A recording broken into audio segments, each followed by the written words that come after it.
One of my favourite books is The Boy at the Back of the Class. I used to read this with my own children.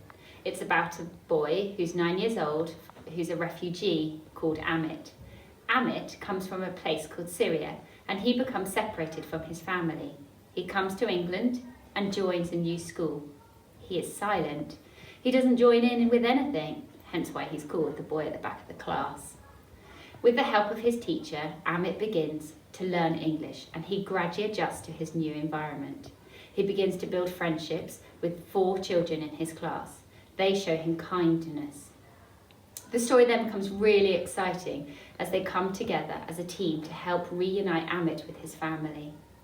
I don't want to give too much more away because I'd love you to read the book too, but they involve the Queen at times in the story, newspapers, and having loads of adventures. This book had us desperate to keep reading as a family. We wanted to find out what happened next. It makes you stop and think what it must be like for refugees and why it's important to be kind through life.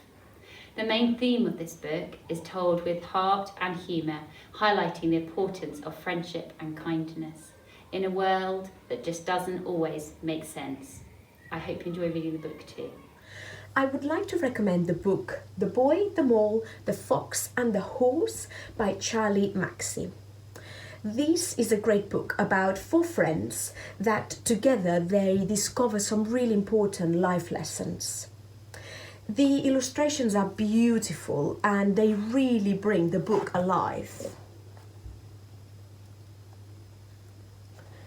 What I love about this book is that you can read it like a normal book, or you can open one random page and the author inspires you to question what is really important in life and to be the best person you can be. Here is an example. What do you want to be when you grow up? Kind, said the boy. If you haven't read it yet, this is a great addition to your library. It is a book I really hope to read to my baby boy when he is born. Hi, I'm Mrs. A and I wanted to tell you about one of my favourite books today. I read a book in the holidays by Vashti Hardy and the book is called Bright Storm. I absolutely love this book. It has got explorers, it's got mysteries to solve, it's got a race to win, a world you'll want to visit, magical creatures that can do all sorts of things that you couldn't even imagine, and it's got tragedy, it's got heroes and villains, and best of all, it's got a massive twist at the end of the story, which I just didn't see coming. It was one of those books that every time I went to put it down, I had to pick it up again because I wanted to know what was going to happen next. So if you're looking for an exciting book that takes you on an adventure with magical things happening, this is the book for you. Highly recommend it. Bright Storm by Vashti Hardy. Hello everyone. So today I'm going to talk to you about a book that really captured me when I was young. It kind of stands out as one of my all-time favorites. Now, believe it or not, when I was young, I wasn't that into reading. I always loved my comic books. The mix of art and text always really captured my imagination, and that goes back to as early as I can remember. I think I was reading them when I was 5. But proper, large novels with text never really appealed to me. However, that changed when I was introduced to one book that really captured me. And it was a bit different from most books. It's essentially this. This is one of the core books for the game Dungeons & Dragons. I loved this book because it allowed you to build your own fantasy worlds with whatever kingdoms, creatures, heroes, and villains your imagination could create. My friends would come round and we'd play the game in all the lands and kingdoms I'd created, often fighting dragons, dark elves, undead, or whatever. My cousin gave me one when I was 11, and once I opened it up and started going through it, it completely blew me away. Dungeons & Dragons, or D&D, is a game based around storytelling. And as the dungeon master, you're the one telling the story. The book itself is about world building and creating the setting where the story takes place.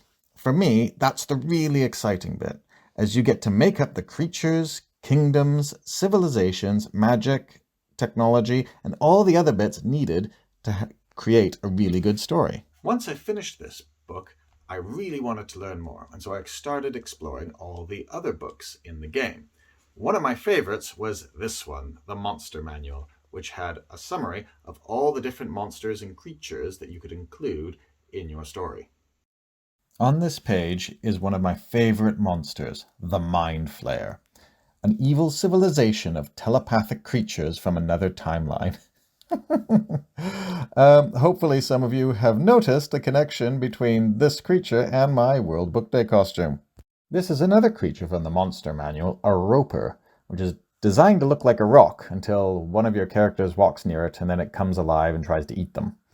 So I started with the Dungeon Master's Guide, and I loved it. And that led me on to other books, mainly the Monster Manual, and then other ones in the game, and that expanded my love for it even more. And then, as I explored it further, I found that there was novels connected to the game, and that really got me on. So I went from a child who wasn't really into reading to reading loads of these. When I was between about 13 and 15, I think I read about 200 of them. Most of them are still in my parents' basement today, but you know what? I still pick them up because I still find them fun. And I think that was the key thing for me, is that, as I've said to everyone before, as long as you find something you like, read it and enjoy it, then it's mission accomplished. Hello, my recommendation is Mrs. Frisbie and the Rats of Nim by Robert O'Brien. This is a lovely book which I remember reading to my daughter when she was at home very unwell with tonsillitis. And when she got better, I wouldn't let her finish it without me because I was so worried I would miss out what happened next. It's about a family of mice, and time is running out for Mrs. Frisbie. She must move her family of mice before the farmer destroys their home. But her youngest son, Timothy, is too ill to survive the move. Help comes in the unexpected form of some mysterious, super intelligent rats. You super intelligent?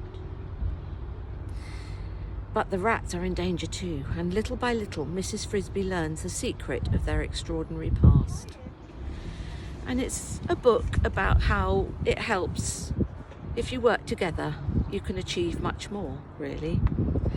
And I'm terrified of rats, and this book really made me come to see what intelligent creatures they are. I'm going to read to you now a little bit from the book.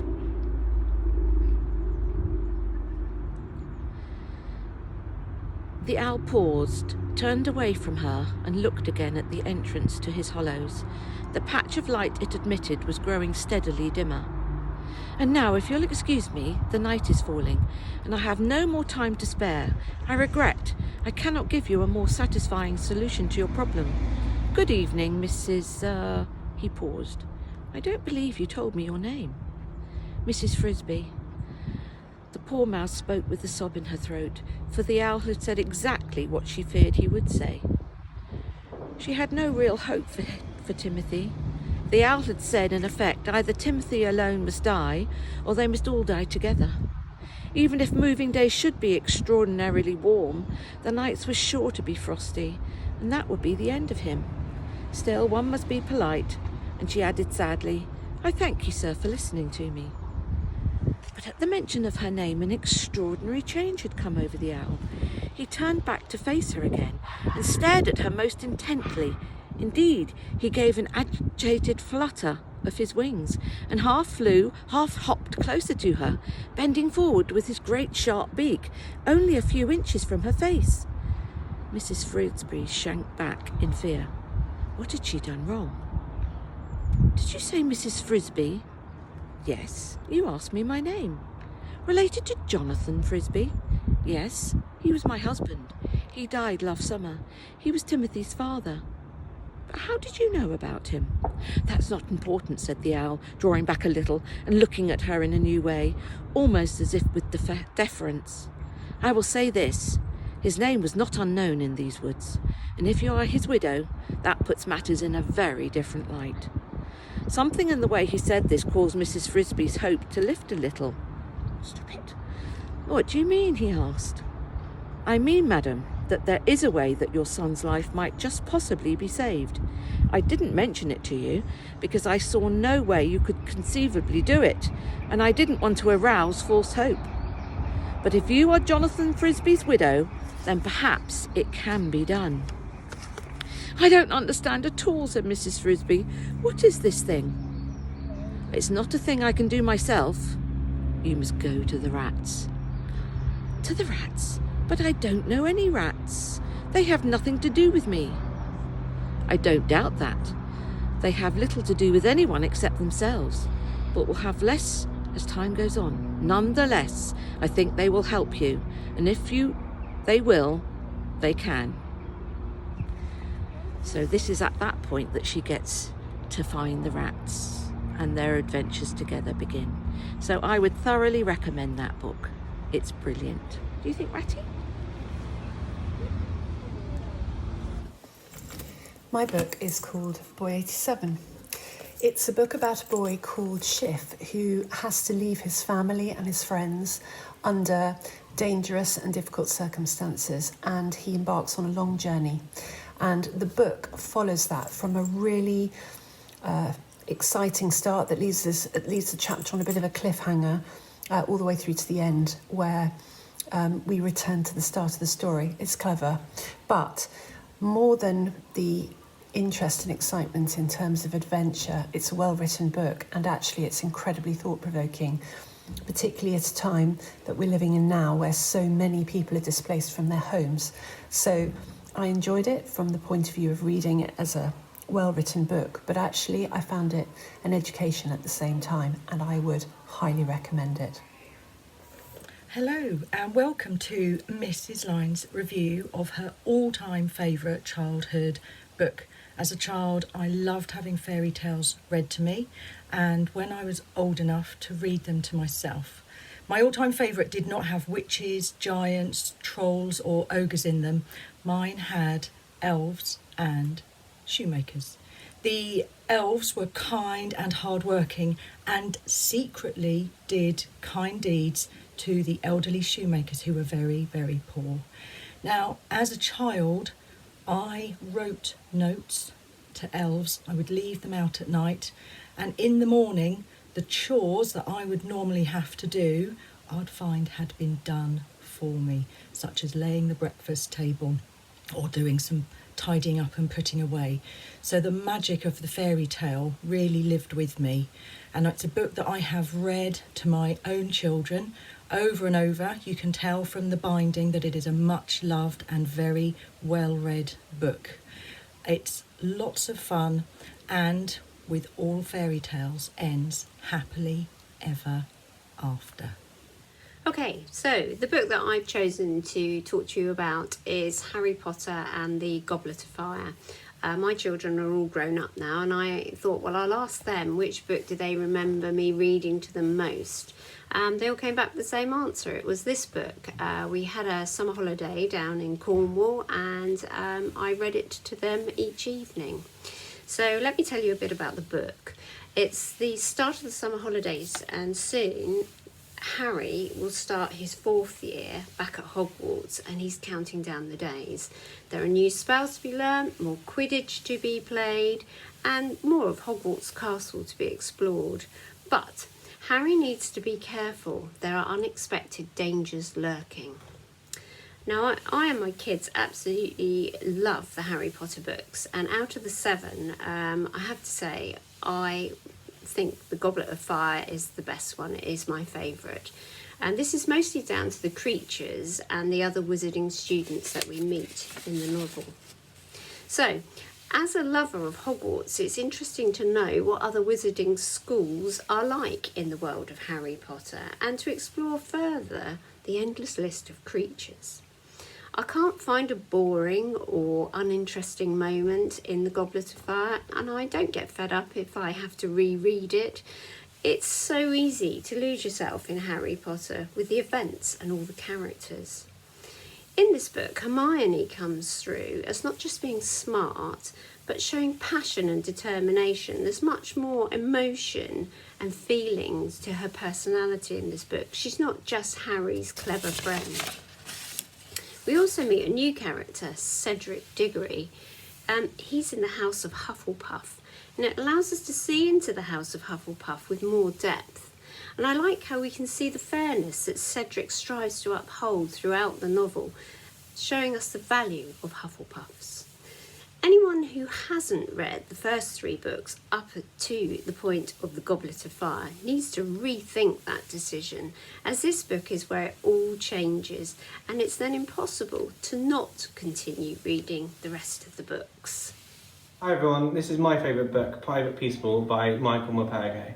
It's one of my favourite books because the characters that are involved are in war, and it's how they deal with the different parts of war, and they capture a German soldier as well.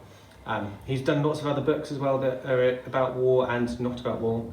And if you get really interested in this book, you can go and watch it at the Festival Theatre as well. Hi everybody.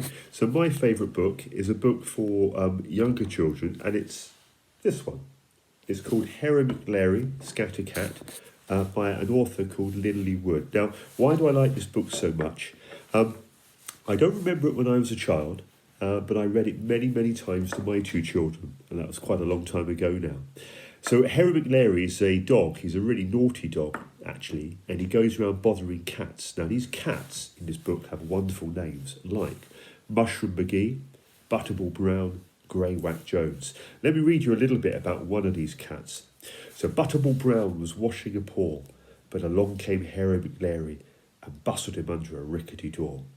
So that's one example of Harry Mcleod being naughty and bothering one of these cats. There are beautiful illustrations of these cats all the way through the book.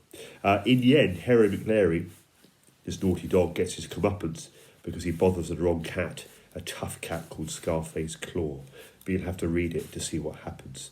So why would I recommend this book? Well, it's a really quick read, so you can read it in 2 or 3 minutes. It's great fun. The language is really interesting and playful, and there are lovely, wonderful drawings and diagrams in it as well. So for me, it has always been one of my favourite books for young children. I hope you enjoy it too. One of my favourite books is Have You Filled a Bucket Today by Carol Mcleod. This is one of my favourite books because when I was learning to teach last year, it was one of the first books I read to my Year 2 class. It's one of my favourites because it describes how to help other people feel happy and be kind to each other. This is one of my favourite pages as it describes that everyone carries an invisible bucket. And the rest of the book explains how to help fill other people's buckets. I would love you to come and read this. This book will be in my classroom to come and see if you can fill another person's bucket today. Hi everyone, the book I've chosen to do is a autobiography by Johnny Wilkinson. Sorry I don't have the book with me right now, but it's currently at home and I'm at school, so just a picture of the front cover there just for you all to see it.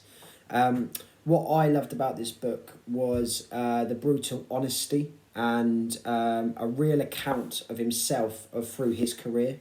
As people may know Johnny Wilkinson a little bit, Johnny Wilkinson was really obsessed with being a perfectionist, and as we all know, the world isn't perfect, and it talks about how he had to adapt both physically, mentally, and how he overcame challenges in order to become one of the greatest fly halves that England and probably the world has ever seen.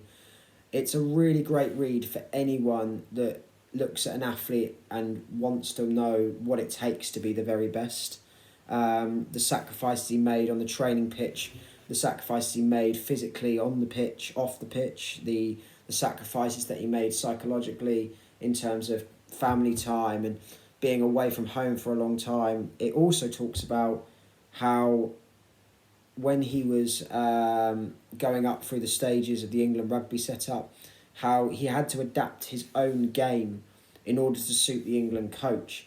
And I think it's a really great lesson for all of us that actually when we're going through sport or through anything in general, we have to be adaptable.